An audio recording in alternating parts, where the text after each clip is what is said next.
नमस्कार, lead India के इस वीडियो में आपका बहुत बहुत स्वागत है। दोस्तों, मैं हूं एडवोकेट सुभाष सिंह और मेरे साथ में मेरे कलीग हैं मिलिंद कपूर। आज हम इनके साथ में डिस्कस करेंगे कि क्या डिवोर्स एक आखिरी ऑप्शन होता है या डिवोर्स ही ऑप्शन है टूटे हुए रिश्तों को समाप्त करने का, बचाने का या उससे बाहर निकलने का। तो आइए मिलिंद जी का स्वागत करते हैं। मिलिंद जी, आपका बहुत बहुत स्वागत है इस वीडियो में। Thank you sir. बताइए क्या सवाल। तो सर, आज का जो एनवायरनमेंट और आज का यूथ जो फेस कर रहा है इशू, वो हमारे रिलेशन को खराब कर रहा है। रिलेटिव्स में आ चुका है, फ्रेंड जोन्स में आ चुका है, इवन आज को हमारे कलीग्स में भी ये प्रॉब्लम्स हम देख रहे हैं, तो बहुत ही कॉमन हो चुकी है। बिल्कुल। तो इशू ये है सर कि अगर हस्बैंड वाइफ में कोई भी प्रॉब्लम आती है तो हमारी जो थिंकिंग है वो सीधा कोर्ट देखती है और कोर्ट में उन्हें नजर आता है डाइवोर्स। तो क्या ये थिंकिंग ठीक है सर? क्या हम लोग ठीक डायरेक्शन में सोच पा रहे हैं? देखिए, किसी भी प्रॉब्लम का, आपके गाड़ी में प्रॉब्लम आया तो सीधे स्क्रैप में तो आप नहीं भेजते हो ना कटवाने के लिए। तो इसीलिए किसी भी प्रॉब्लम का ये सॉल्यूशन नहीं है कि आप बिल्कुल उसको समाप्त कर दो, खत्म कर दो। डिवोर्स बिल्कुल उस रिश्ते को समाप्त करना है। तो ये तो कतई सही नहीं है कि प्रॉब्लम आया और प्रॉब्लम आने की वजह से आपको डिवोर्स नजर आने लगा। Divorce is the last option. और आपको आपके हस्बैंड और वाइफ एक एसेट्स की तरह है। आप अगर उनको एक एसेट की तरह समझोगे तो आप अपने लाइफ को बेहतर बना सकते हो। जैसे सभी चीज़ों की नरिशमेंट जरूरी होता है। लाइक आप कोई घर में आप कोई छोटा सा पौधा लगाते हो, उसमें रोज पानी डालते हो। रिश्तों में भी नरिशमेंट की जरूरत होती है, रोज नरिश करने की जरूरत है। वो करना चाहिए, करेंगे तो डिवोर्स ऐसी बात ही नहीं आएगी। सर, आपके एग्जांपल, जैसे आपने कार का एग्जांपल दिया, तो मुझे उससे जरूर समझ आया क्योंकि मैंने रिसेंटली कार बॉट की थी। अच्छा। तो उसकी सच में केयर करूंगा तो चलेगी। बिल्कुल बिल्कुल। ग्रेट। पर सर, कुछ क्वेश्चन ऐसे भी हैं जो कि प्रॉब्लमेटिक होते हैं और वो सोच में डाल देते हैं आज के यूथ को और आज के कपल्स को स्पेशली, कि अगर उनके बेबी हो चुके हैं, वो पेरेंट्स बन चुके हैं, तो क्या उन्हें कॉम्प्रोमाइज ही करते रहना चाहिए या फिर कुछ डिसीजन पे आना चाहिए? ऐसा नहीं है कि आप डिवोर्स लोगे तो आपने कोई गलत काम कर दिया। डिवोर्स भी कई बार बहुत जरूरी होता है। आपको मेंटली काफी रिलीफ मिलता है उससे। एक खराब रिश्ते से आप बाहर निकल पाते हो। तो आपको डिवोर्स लेने में कोई बुराई नहीं है, लेकिन आप ये देखो कि डिवोर्स आप ले क्यों रहे हो। लॉ में बहुत स्पष्ट डिफाइन किया गया है कि कुछ ग्राउंड्स बताए गए हैं कि ये ग्राउंड्स है जिस ग्राउंड्स पे आपको डिवोर्स मिल सकते हैं। जिसमें सबसे कॉमन ग्राउंड्स जो होता है वो क्रूएलिटी, आजकल जो होता है क्रूएलिटी, एंड सेकंड एडल्ट्री, जिसके बेसिस पे डिवोर्स ज्यादातर फाइल किए जाते हैं। एडल्ट्री में अगर हस्बैंड को ये लग गया या वाइफ को ये लग गया कि वो रात को किसी से फोन पे बात कर रहा है और इसकी वजह से एडल्ट्री प्रूव हो जाएगा कोर्ट में, तो ये बिल्कुल गलत है। एडल्ट्री तभी प्रूव होगा जब फिजिकल रिलेशनशिप बनाते हुए किसी व्यक्ति, आप अपने पार्टनर को किसी अन्य व्यक्ति के साथ पकड़ो, तो दैट इज कॉल्ड एडल्ट्री। या फिर आप बहुत ही ठोस सबूत हो जो ये इंडिकेट करता हो कि आपकी पार्टनर का किसी और व्यक्ति के साथ में 100% फिजिकल रिलेशनशिप है। अगर ये हो रहा है देन कोर्ट कहती है कि आप डिवोर्स ले लो। क्रूएलिटी क्या होता है? जैसे मान लीजिए पत्नी आपको बोले कि मेरा हस्बैंड नपुंसक है। आपका अगर पत्नी ये बोल रही है कि मैं तुम्हारे खिलाफ जो है फेक केसेस फाइल कर दूंगी, वो फेक केसेस फाइल भी कर दे, या हस्बैंड भी फेक केसेस फाइल कर रहे हैं, वाइफ के साथ में रोज मारपीट हो रही है या वायलेंस हो रहा है, या हस्बैंड के साथ में ऐसा हो रहा है कि वाइफ का किसी और व्यक्ति के साथ रिलेशनशिप है और वो कंट्रोल ही नहीं हो पा रहा।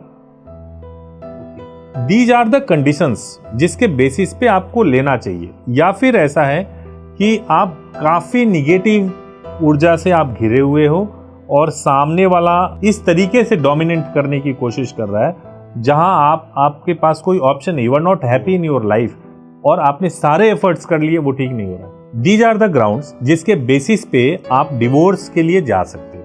बट ध्यान रखिए कि इसके लिए भी आपके पास में ठोस सबूत होने चाहिए, तभी आप जाओगे और तभी आपको फायदा मिलेगा। और कम से कम बच्चों को हथियार ना बनाएं।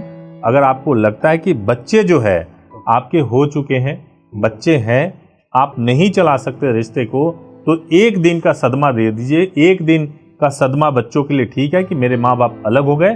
रोज रोज आप जो लड़के और गालियां देकर के उनके सामने जो दिखाते हो, उससे बच्चों के मन पे बहुत ही बुरा असर होता है और वो एक टूल की तरह कोर्ट में भी इस्तेमाल होते हैं, घर में भी इस्तेमाल होते हैं और उनकी जिंदगी तो बर्बाद होती ही होती है।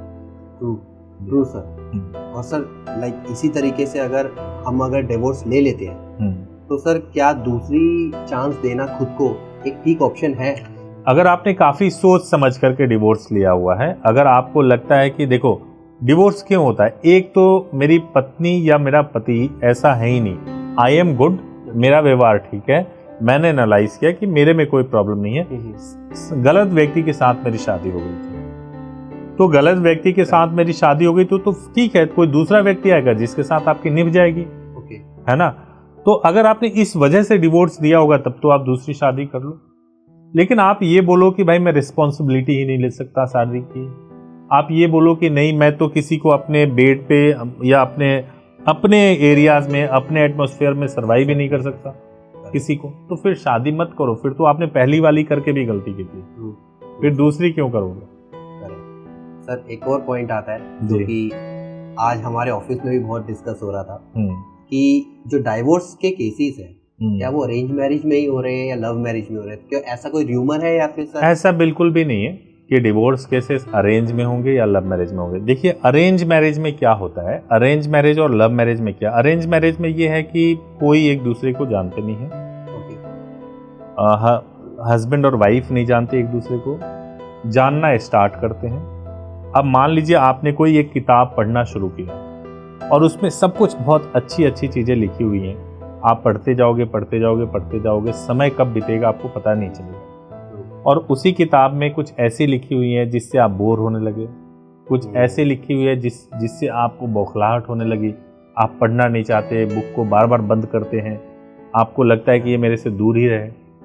अगर ऐसे रिश्ते में आप फंस गए, चाहे वो अरेंज हुई हो या लव मैरिज हुई हो, तो कैसे भी हुई हो वो चलनी नहीं, वो डिपेंड करता है कि आपकी जो पार्टनर है वो कैसी है या कैसे, उस पर सब कुछ डिपेंड करता है। लव मैरिज और arrange marriage is only method of marriage, इससे कोई फर्क नहीं पड़ता कि शादी हुई कैसे, है ना। फर्क इस बात से पड़ता है कि वो व्यक्ति कैसा है, करेक्ट, हम निभा कैसे। तो मैं लास्ट में एक टिप्स दूंगा सबसे जो इम्पोर्टेंट मेरे को लगता है कि कभी भी आपको लगे कि आप ऐसे सिचुएशन में ट्रैप हो रहे हो जहां आपके मन में ये ख्याल आने लगा कि डिवोर्स लेना है या नहीं लेना है, तो पहले आप सबूत इकट्ठा मत करो, पहले आप किसी एडवाइजर से, किसी एक्सपर्ट से बात करो जिनको लीगल नॉलेज हो। आप उनसे अगर बात करेंगे, एडवोकेट हो या लॉयर हो, उनसे बात करेंगे तो आपको बहुत हेल्प मिलेगा। वो जैसा आपको गाइड करें आपकी बात को सुनने के बाद से, देन आपको सबूत इकट्ठा करना है या रिश्ते को बेटर बनाना है, उस पर काम कीजिए। मेरे ख्याल से इससे बहुत अच्छी क्लैरिटी मिलेगी और ठीक तरीके से जो है हैंडल किया जा सकता है। यस ऑफ कोर्स सर, किसी चीज को तोड़ने से पहले, इतना मैं समझ पा रहा हूँ आपकी बात से, जी। एक बार उसको जोड़ने के लिए एफर्ट डालने चाहिए। अगर नहीं है देन एंड ऑप्शन तो ऑफ कोर्स लॉ ने दिया ही है। बिल्कुल। So thank you so much sir. जी थैंक यू। बहुत अच्छा लगा आज आपने अपॉर्चुनिटी दी और काफी चीजें सीखने को मिली जो कि आज मैं अपने रिलेटिव, टीम मेंबर्स और ऑफ कोर्स कलीग्स के साथ भी शेयर करना चाहूंगा। Thank you sir. Thank you.